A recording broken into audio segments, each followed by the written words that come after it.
What is up guys, Morton here from SteamFirst.com with a review for Call of Duty Advanced Warfare Multiplayer, the first-person shooter developed by Sledgehammer Games and released November 3rd, 2014 on Steam for $60.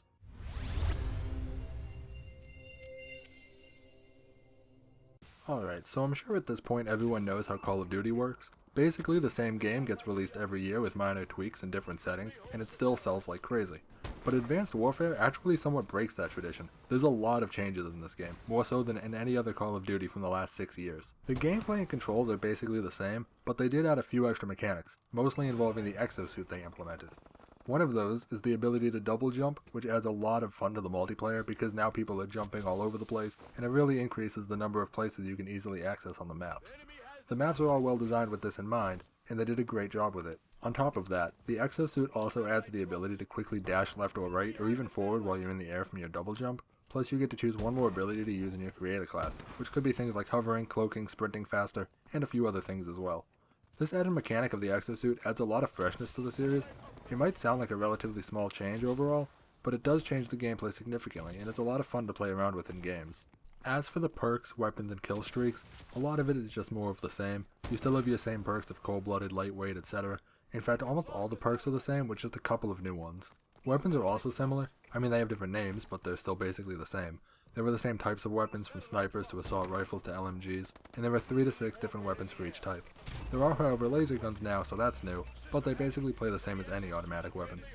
Kill streaks are also mostly similar to other games, with things like the UAV, turrets, care packages, some flying things you can ride in, etc.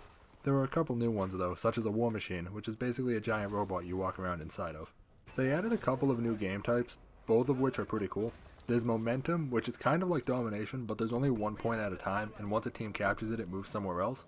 And there's also uplink, which is basically capture the flag, but with only one flag that both teams are trying to get and bring back to their point. They're both a lot of fun, and they add some more variety to the multiplayer.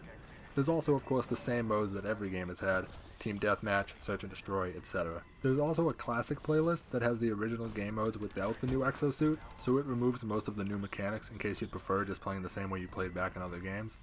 Ranked play also makes a return, and a hardcore playlist is still around as well of course.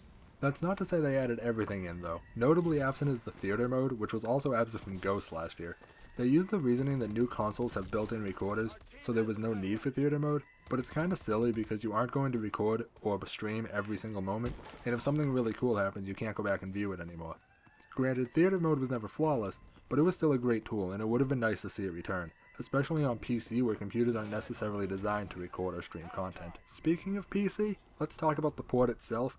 Overall, I'd say it was well done. There aren't any major issues, and I haven't run into any hackers yet, not to say that will last forever, but so far so good on that end. But one issue is that there are no dedicated servers, which means that although most games have good connections, occasionally there are some games with really bad ping, which is frustrating. And probably the biggest issue with Call of Duty on PC, and this is the same issue that every Call of Duty has, is the lack of a player base. There are times when there are literally 0 lobbies for certain game modes. In fact, at the time of writing this, there are no lobbies for either of the new game modes. Nobody was doing ranked play, and there was only one free-for-all lobby. Basically, the only game types you can reliably play are Team Deathmatch, Kill Confirmed, Domination, and sometimes Ground War. The others have lobbies during peak hours, but at off times there's very few people playing. And this is in the first week of release. The game has only been out for 5 days, and there's already issues finding lobbies for some of the modes, which makes me scared thinking 6 or more months down the road. Enough about that though, let's touch on the other type of multiplayer that Call of Duty has, the co-op survival mode. It's called Exo mode in Advanced Warfare, and it's actually really good. There's a bit of a community from what I can see, and there were plenty of people playing to quickly find lobbies. It works similar to other games, where there's just waves of enemies, but each wave is pretty unique with the exosuits. For example, one of the waves has all cloaked enemies, so it's harder to find them, while another wave might have bombs that need to be defused, along with all the regular enemies. There's 4 starting maps. Once you complete wave 50 on those, you unlock 4 more maps. Once you complete wave 75 on those ones, you unlock 4 more maps, and then once you complete 100 rounds on those, you unlock one last map which has zombies for enemies. And just like in previous games, you lose when all 4 of your team members are killed.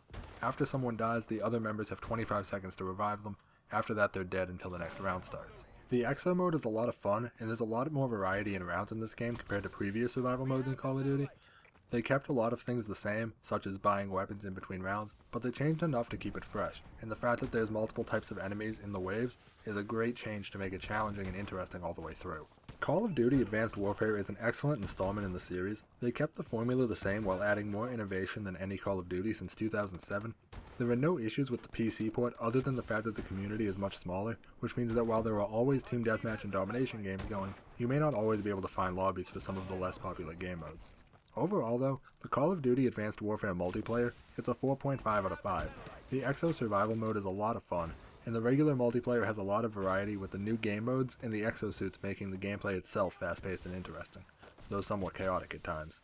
The only reason it doesn't get a 5 is because there's a lack of people on PC, so not every mode is playable. If you're a fan of the series but got bored of its lack of innovation and changes in past installments, then Advanced Warfare is definitely worth looking into. All the additions feel great and the game is really fresh.